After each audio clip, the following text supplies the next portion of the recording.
بسم اللہ الرحمن الرحیم۔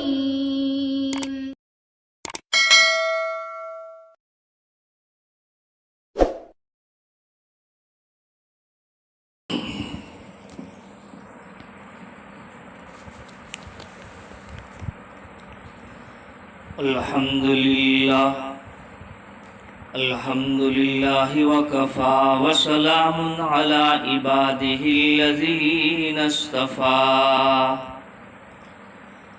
اما بعد فاعوذ باللہ من الشیطان الرجیم بسم اللہ الرحمن الرحیم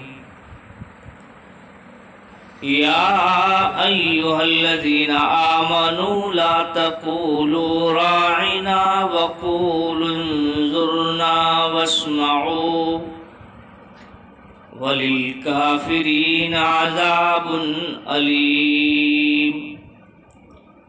صدق اللہ مولانا العظیم وصدق رسولہ النبی الکریم ونحن على ذلك لمن الشاهدين والشاكرين والحمد لله رب العالمين۔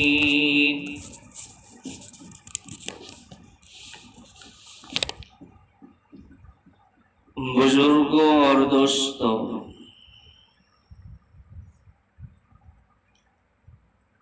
یہ بھی سورہ بقرہ کی آیت نمبر 104 ہے۔ اس آیت شریفہ سے پہلے بنی اسرائیل اور یہودیوں کی شرارتوں کا تذکرہ کیا گیا۔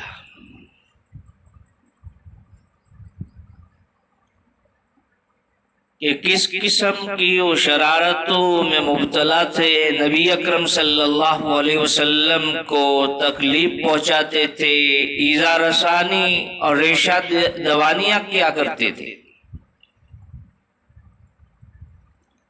اس آیت شریفہ میں نبی اکرم صلی اللہ علیہ وسلم کو زبانی تکلیف دینے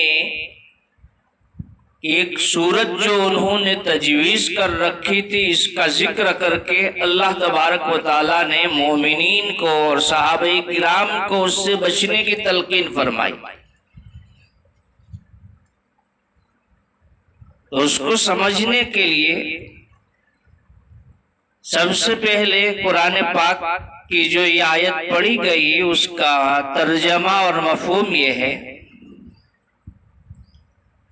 کہ اللہ تعالیٰ فرماتا ہے، یا ایہا الذین آمنوا، اے ایمان والو، لا تقولوا راعنا، تم نہ کہو راعنا، وقولوا انظرنا، اور کہو انظرنا، واسمعوا، اور سنتے رہو، وَلِلْكَافِرِينَ عَذَابٌ عَلِيمٌ، اور کافروں کو دردناک عذاب ہے۔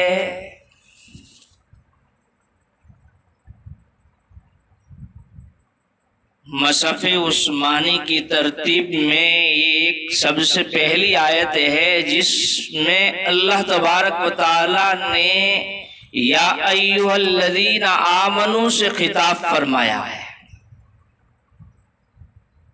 ایسی قرآن پاک کے اندر کل آیات 88 ہے۔ ان 88 آیات میں سب سے پہلی یہ آیات ہے کہ یا ایھا الذین آمنوا۔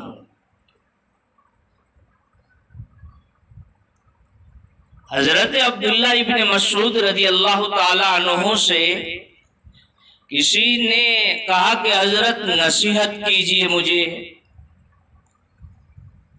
کوئی عمل بتلائیے، کوئی نصیحت کیجئے۔ تو حضرت عبداللہ ابن مسعود رضی اللہ تعالی عنہ نے فرمایا کہ جب تم قرآن پاک کی تلاوت فرماؤ اور قرآن پاک کی تلاوت کرو تو جہاں جہاں بھی قرآن پاک کی آیت میں یا ایھا الذین آمنوا آئے تو رک جاؤ اور اس میں یہ تدبر کرو کہ اللہ تبارک و تعالیٰ تم سے ڈائریکٹ بلا واسطہ خطاب کر رہا ہے کہ اے میرے مومن بندہ، اے میرے مومن بندے۔ یہ تو ہم اجمی لوگ ہیں، اس لیے یا ایھا الذین آمنو کا لطف ہمیں معلوم نہیں ہے، ورنہ یا ایھا الذین آمنو کہنے کا کیا لطف ملتا ہے وہ ارباب عشاق اور عاشقوں سے جا کر کے پوچھے تو پتہ چلے گا۔ بندوں سے ڈائریکٹ خطاب فرماتے ہیں یا ایھا الذین آمنو۔ قرآن پاک کے نزول سے پہلے دستور یہ تھا کہ یہ خطاب اللہ تعالیٰ انبیاء سے فرماتے تھے، ان کی امتوں سے نہیں فرماتے تھے، لیکن یہ امت اتنی بلند ہے کہ یہ خطاب خود اس امت سے کیا جا رہا ہے کہ یا ایھا الذین آمنو۔ تو چونکہ یا ایھا الذین آمنو کے ذریعے سے اللہ تبارک و تعالی ہمیں مخاطب کر رہا ہے، ڈائریکٹ ایک بات کہہ رہا ہے، تو کون سی بات کہہ رہا ہے؟ ہمارے کان کھڑے ہو جانا چاہیے، ہمارا قلب، جگر اور کان متوجہ ہونا چاہیے کہ ہمارا رب کیا کہہ رہا ہے۔ یہود تھے نا، وہ نبی اکرم صلی اللہ علیہ وسلم کی مجلس میں آتے تھے اور ہر طرح کے لوگ مجلس میں رہتے تھے، صحابہ کرام بھی، منافق بھی، یہود بھی، کن ذہن بھی، ہوشیار بھی، بات کو جلدی سے سمجھنے والے بھی، دیر سے سمجھنے والے بھی۔ تو یہود نے نبی اکرم صلی اللہ علیہ وسلم کہ جب مجلس میں وہ لوگ آتے تو آپ کو خطاب یوں کرتے کہ راعینا۔ اب راعینا کا ایک مطلب تو اچھا ہوتا ہے اور دوسرا مطلب برا۔ ایک مطلب جو اچھا ہوتا ہے وہ ایک کہ ہماری رعایت کیجئے سرکار، ہماری طرف توجہ کیجئے، اور برا معنی یہ ہوتا ہے کہ راعینا کا دوسرا معنی ہے چرواہے کے، اور اسی طرح احمق کے، اور اسی طرح جاہل کے۔ جب سرکار کی مجلس میں آتے تو راعینا کو ذرا کھینچ کر کے کہتے، راعینا کہتے تو راعی سے بن جاتا۔ لیم بِأَلْسِنَتِهِمْ۔ اب صحابہ کرام رضوان اللہ علیہم اجمعین بولے بالے، انہوں نے سوچا کہ یہ اہل کتاب ہے، ان کے پاس سماوی کتاب ہے۔ جب سماوی کتاب ہے تو یہ لفظ جس لفظ سے خطاب کر رہے ہیں وہ شاندار جاندار لفظ ہوگا، تو صحابہ نے بھی کہنا شروع کیا۔ لیکن انہوں نے اہل کتاب نے تو راعینا سے برا معنی کا قصد کیا، اور صحابہ کرام راعینا کا لفظ جب بولتے تو رعایت سے کہ اللہ کے حبیب ہماری رعایت کیجیے۔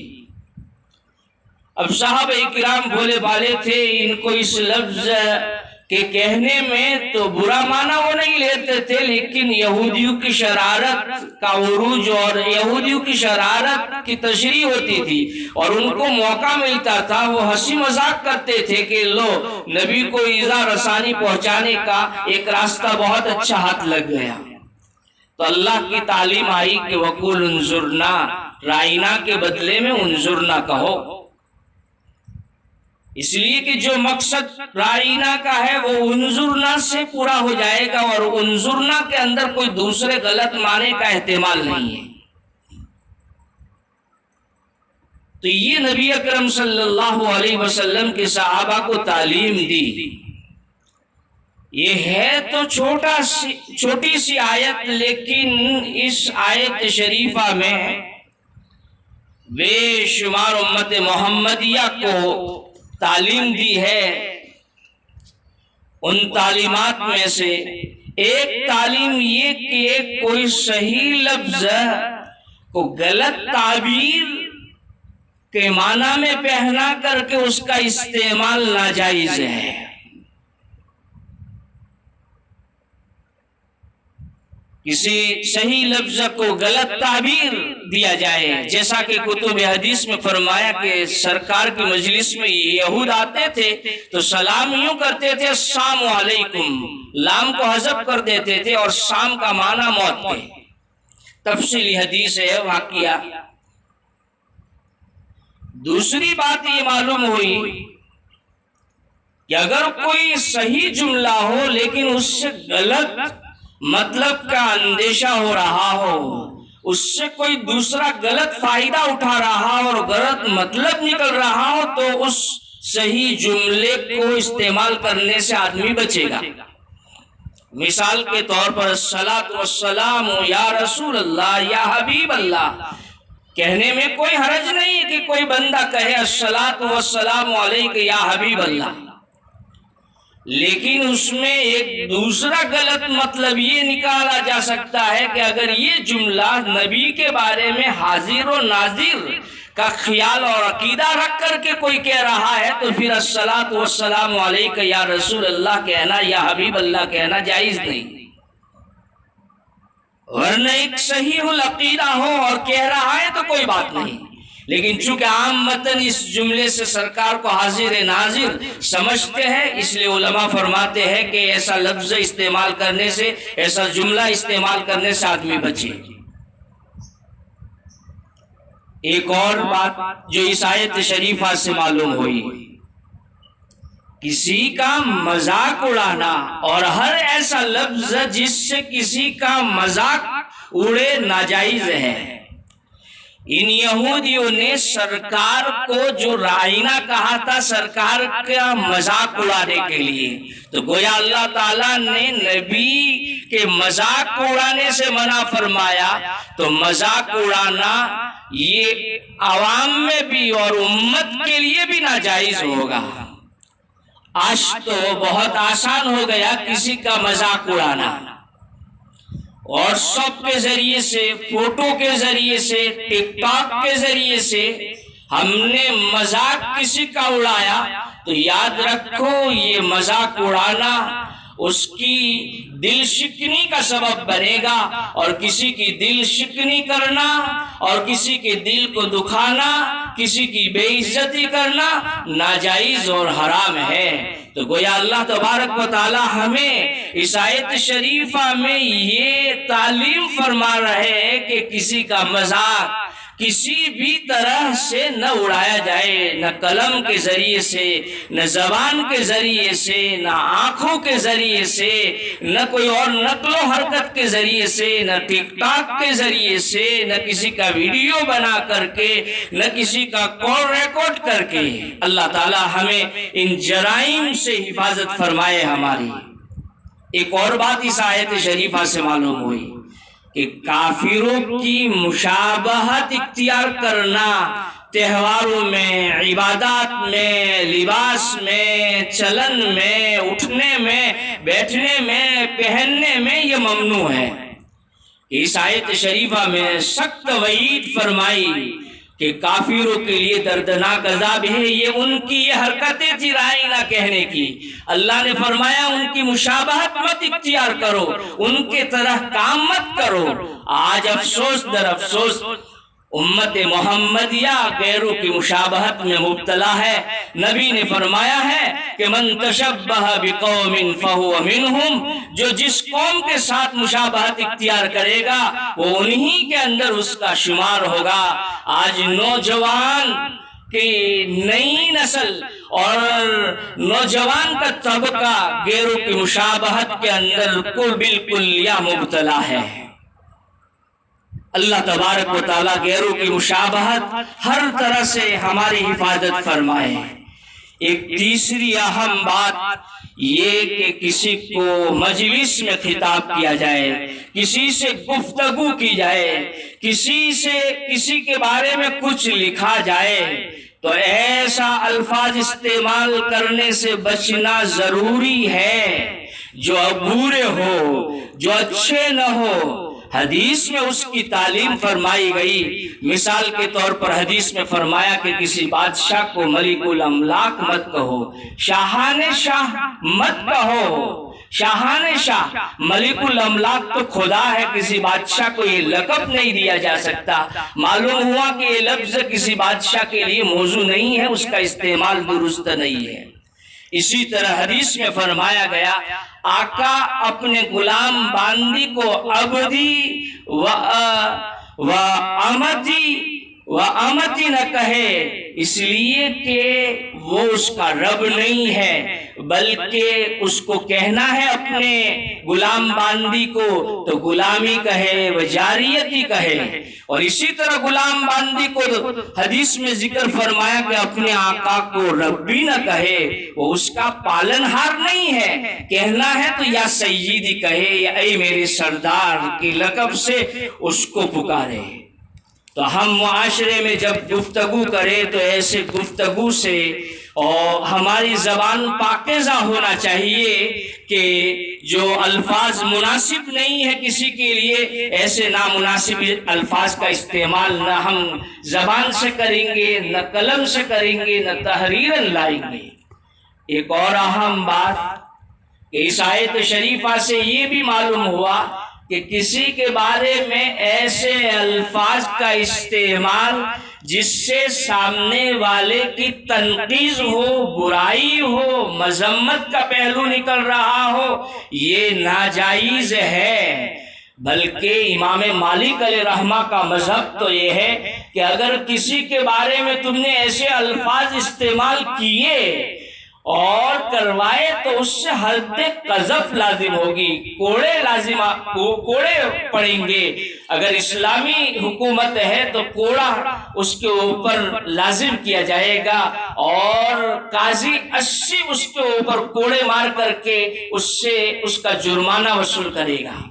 آج ہمارے لیے بہت ایزی ہو گیا کسی کی تنقید کرنا، رسالوں میں، اخبار میں، اور موبائل اب تو آ گیا تو ٹک ٹاک کے ذریعے سے، ریکارڈ کے ذریعے سے اور تحریراً لکھ کر کے کسی کے بارے میں تبصرہ کرنا بہت ایزی ہو گیا۔